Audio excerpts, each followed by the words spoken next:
Les initiateurs de ce projet visant à intégrer les vaccins PCV et rotavirus dans le calendrier national de vaccination en Guinée ont été soulagés, tout comme le partenaire principal nigérian Vaccine Network, qui accompagne d'ailleurs ce processus de promotion de santé publique dont l'ONG FIGED et le RAJIKI sont chargés à l'exécution de ce projet de lutte contre les mortalités infantiles des enfants de 0 à 5 ans sur le territoire guinéen. Pour le coordinateur du RAJIKI, cet atelier revêt d'une grande importance. L'État qui a les moyens, qui a le pouvoir d'y faire face. Et donc, il faut des rencontres comme ça pour échanger sur la thématique et pour aussi alerter nos autorités et porter le message afin qu'ils puissent aussi prendre en compte. S'il n'y a pas des acteurs qui peuvent se lever, qui peuvent mettre la chose sur la place publique, nos enfants vont continuer à périr, périr et périr. Selon l'OMS et l'UNICEF, 20% des décès chez les enfants sont dus à la pneumonie, tandis que 40% sont dus à des cas de diarrhée sévère. C'est la raison pour laquelle, dans leur plaidoirie, l'autorité est incitée à agir pour éviter d'autres cas de décès. Nous sommes ici pour accompagner, renforcer et accélérer cette dynamique afin que ces vaccins puissent bénéficier sans plus tarder aux enfants guinéens qui en ont urgemment besoin. Mesdames et messieurs, nous ne pouvons pas fermer les yeux sur la réalité alarmante qui frappe nos communautés. La pneumonie est la première cause de mortalité infantile en Guinée, avec des milliers d'enfants de moins de 5 ans qui perdent la vie chaque année.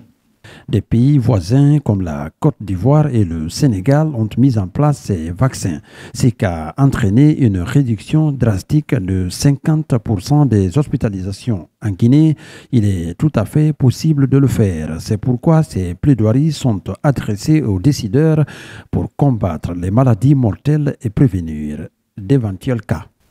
Le vaccin PCV est une solution éprouvée qui a réduit de manière significative le nombre de décès dans les pays qui l'ont adopté.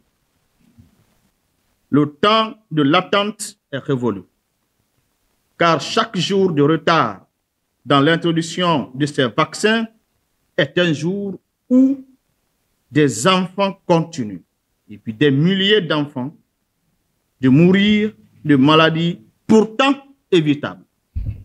Le président de la commission santé du CNT a salué l'initiative et a promis de soutenir cette action.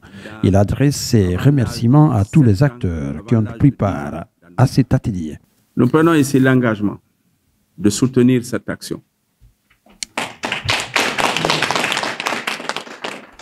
Nous pensons que c'est une action noble parce que c'est elle, notre mission à nous, n'est peut-être pas de guérir, mais c'est de réduire le risque de maladie. C'est de prolonger la vie. C'est ça notre mission. Nous voulons des enfants qui vont naître en Guinée, qui vont avoir longue vie et qui pourront demain servir notre pays-là. Donc nous avons un objectif, c'est de réduire la mortalité infantile dans notre pays. Donc nous soutiendrons la promotion de la vaccination au rotavirus et son intégration dans le programme élargi de vaccination. Le ministre de la Santé, qui était représenté, dit prendre en compte ces plaidoiries et ces vaccins seront intégrés dès 2026 dans la campagne de vaccination en Guinée.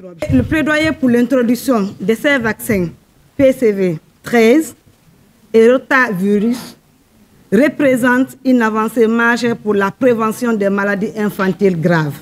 Rassurez-vous que le programme élargi de vaccination, c'est-à-dire le ministère de la Santé à travers le programme élargi de vaccination, a bien entendu ces plaidoyers et sachez que, Inch'Allah, en 2026, nous aurons ces 2 vaccins dans le programme élargi de vaccination.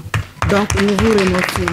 En attendant l'introduction de ces vaccins, il sera nécessaire de sensibiliser davantage la communauté. Pendant ce temps, Vaccine Network l'ONG FEGED, le RAJGI et les structures associées peuvent se réjouir de la prise en compte de leur plaidoirie dans l'immédiat.